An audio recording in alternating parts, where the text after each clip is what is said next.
foi Paulo Freire? E por que a direita não gosta de Paulo Freire? Geralmente eu escuto alguns comentários assim: Paulo Freire era um doutrinador, ele tinha a intenção de doutrinar os alunos para que todos virassem comunistas. Ou então eu escuto assim: o método de Paulo Freire é totalmente ultrapassado. Mas quantas pessoas sabem realmente quem foi Paulo Freire? Eu acho que, tirando quem trabalha na área da educação, a maioria dos brasileiros desconhece a importância de Paulo Freire e o que ele fez pelo Brasil. E esse vídeo aqui tem a intenção de trazer bem resumidinho, só para vocês terem uma vista geral desse patrono da educação brasileira, que é uma pessoa bem importante. Bom, sendo bem resumido, gente, Paulo Freire, ele foi professor, escritor e filósofo. E o trabalho dele foi muito, muito importante. Tanto é que os métodos dele são conhecidos internacionalmente. Paulo Freire é o brasileiro que mais ganhou prêmios internacionais. Inclusive, a metodologia de trabalho dele é reconhecida até na Universidade Harvard. Paulo Freire, ele fez um método de alfabetização totalmente diferenciado do que até então era comum. Funciona assim: a maioria de nós, principalmente das pessoas ainda mais velhas, foram educadas, alfabetizadas através de um método de alfabetização fônico. O que é um método fônico?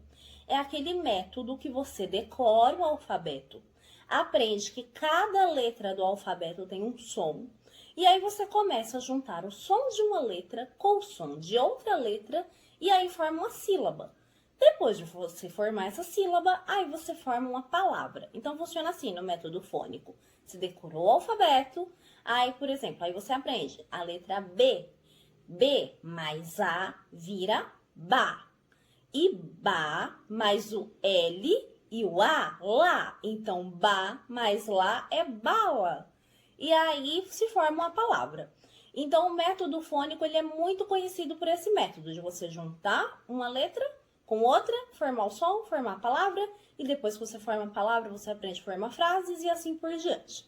Então, apesar das pessoas considerarem o método mais óbvio de alfabetização, porque foi o que se difundiu muito no Brasil, quem se alfabetizou pelas cartilhas Caminho Suave, o Patinho, Onde Está o Patinho, e outras cartilhas desse tipo, se alfabetizaram nesse método. O método é errado? Não necessariamente. Porém, ele é um método incompleto, falho. Porque o que acontece? Geralmente, quem aprende por esse método, ele consegue decodificar as letras e torná-las em palavras, ele entende isso, mas é aí que você forma aquele grupo de pessoas que representa muito da população brasileira, que é o pessoal que consegue decodificar as letras e formar a palavra, mas não consegue interpretar o texto. Ele fala: eu leio, mas não entendo. É o que mais acontece nas provas de vestibular, prova do Enem. A pessoa fala: eu li, mas eu não entendi o que era para fazer.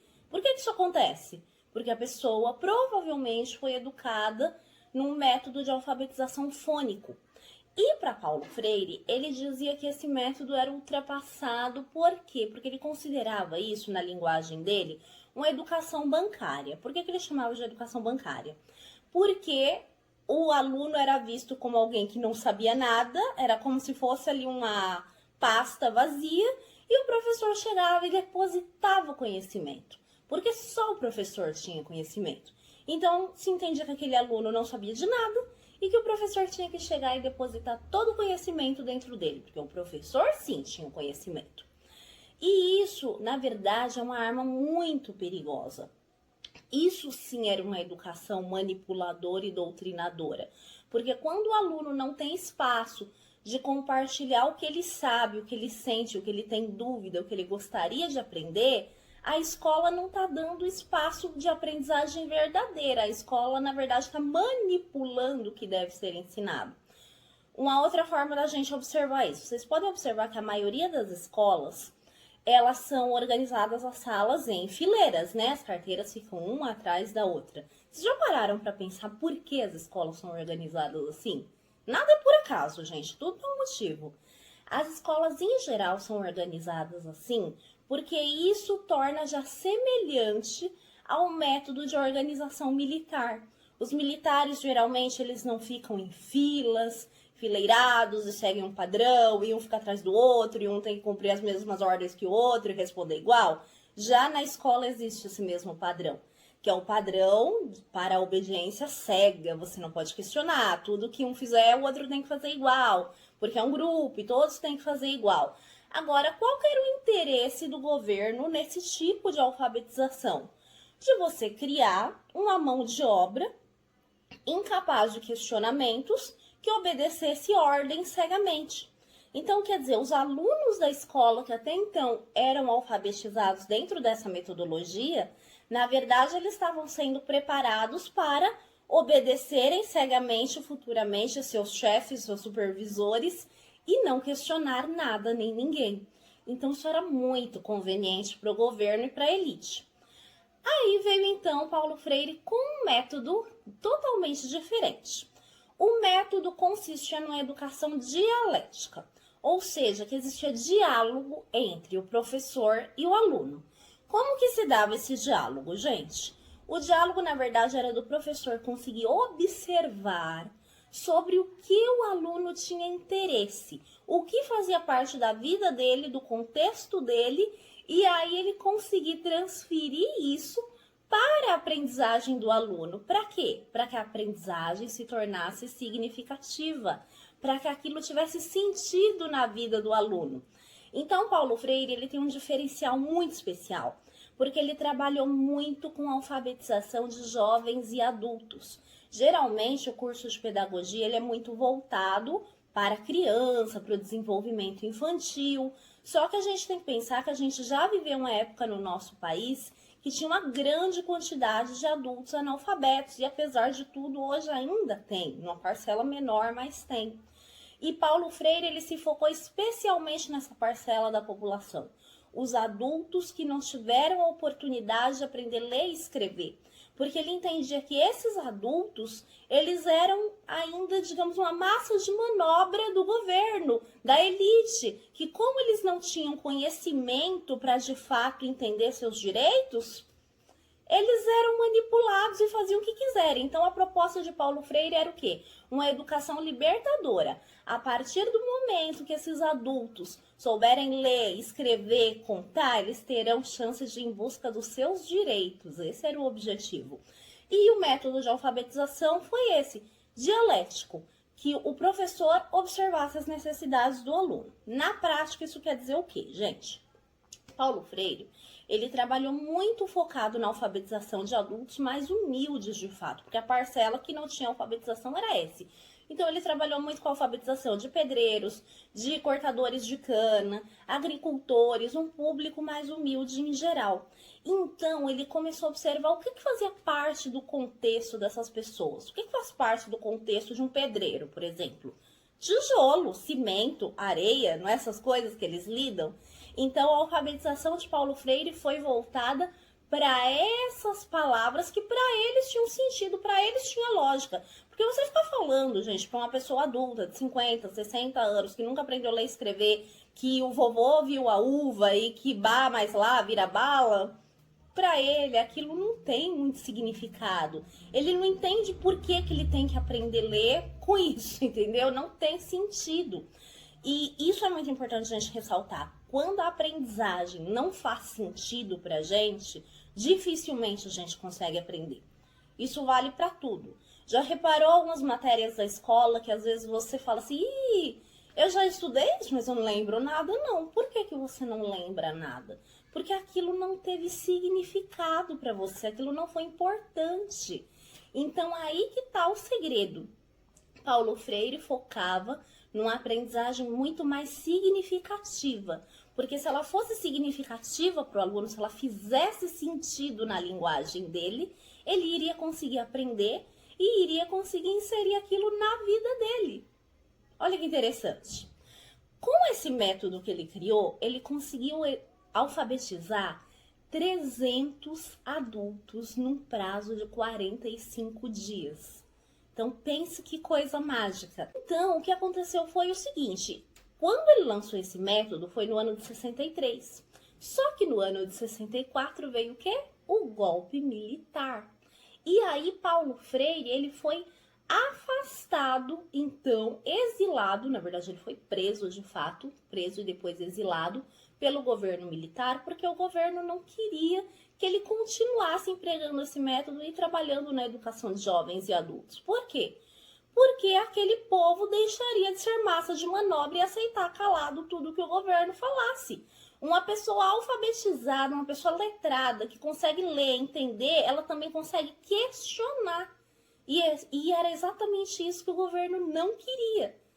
E então Paulo Freire foi exilado e ficou um tempo vivendo no Chile e em outros países, onde ele também passou a escrever livros, que daí ele lançou a Pedagogia do Oprimido, que é um dos livros mais famosos e importantes dele, um dos livros mais citados em bibliografias de trabalho em geral, principalmente na área de humanas.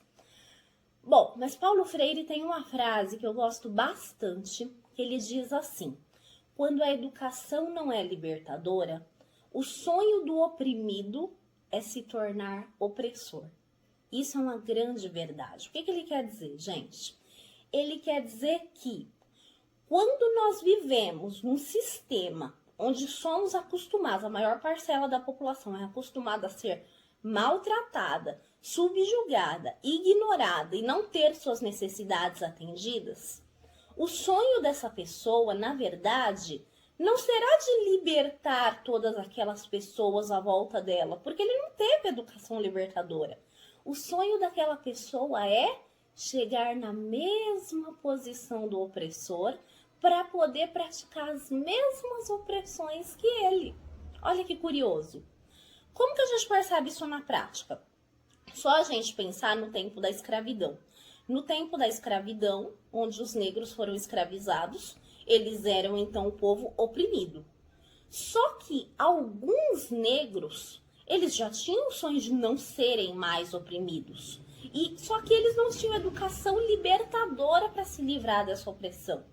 Então, o que alguns passaram a fazer? Eles passaram a se aliar aos opressores, os brancos, para se tornarem opressores também. Então, foi assim que se formou os capitães do mato. O que era capitão do mato? Era um negro também, que corria atrás de outros negros que tentavam fugir da escravidão. E os denunciava, os entregava para os brancos, às vezes até matava. Então, era um negro oprimido que trabalhava a serviço do opressor, e isso fazia com que ele se sentisse mais confiante, melhor, com mais poder. Mas, na verdade, ele também só fazia parte do sistema e seria descartado assim que o opressor quisesse. Então, Paulo Freire veio lançando toda a revolução em cima disso, que você não precisa se tornar um opressor para ficar por cima do sistema. A gente pode ter uma educação libertadora, onde todos têm os direitos de ser ouvidos, entendidos. Então, foi algo totalmente revolucionário que ia contra os interesses do regime militar na época. Por isso que a direita não gosta. Vamos pensar, quando eu falo de direita, eu estou falando de direita ultraconservadora, que ainda defende essas metodologias militares e tudo mais, que na verdade hoje já está em desuso, mas que alguns pedem para voltar. Outro detalhe que vale ressaltar: o trabalho de Paulo Freire foi tão importante que ele chegou a ser secretário da Educação em São Paulo, no governo da Erundina. Sim, ele era afiliado ao PT. Aí você já pode falar assim: então ele era um petralha, um ladrão, eu sabia que tinha alguma coisa. Não, vamos lembrar que Paulo Freire foi filiado ao PT na época da fundação, logo no começo, onde as concepções do Partido do Trabalhador eram totalmente diferentes das concepções que a gente tem hoje. Provavelmente Paulo Freire, se estivesse vivo hoje, vendo as coisas que já aconteceram com o PT, eu creio muito que ele já não estivesse mais filiado ao partido, porque isso não condizia com o que ele acreditava. Mas o trabalho dele foi então revolucionário. Até então, gente, não existia ninguém que se importasse com a alfabetização de jovens e adultos. Se você veio de uma família mais humilde como eu, provavelmente você deve ter tios, avós que não foram alfabetizados ou que só foram alfabetizados depois de já adultos, e que isso fez os olhos deles brilharem e verem um mundo novo de possibilidades. Já imaginou como seria a sua vida hoje sem saber sequer ler e escrever? A dificuldade que é para pegar um ônibus e assinar um contrato de trabalho e saber que será que você não está sendo passado para trás? Quantas coisas importantes a leitura traz na nossa vida. Então era exatamente isso que Paulo Freire queria oferecer para a população. Então não tinha nenhuma doutrinação comunista, não tinha nenhum método escuso, perigoso. Na verdade, o sonho dele era que todos fossem livres e tivessem educação de qualidade, tivessem aprendizagem significativa. O que ele fez foi revolucionário. Então, antes de criticar, conheça, porque Paulo Freire ele é uma referência internacional, ele é um motivo de orgulho para o nosso país. E não tem nada de comunista no que ele ensina. Na verdade, ele só queria que o povo brasileiro fosse um povo digno, capaz, porque era isso que ele enxergava na população. Espero que vocês tenham gostado um pouquinho de saber sobre isso. Se vocês já conheciam ou não conheciam, deixem os comentários, curtam, comentem o vídeo e beijinhos, até a próxima!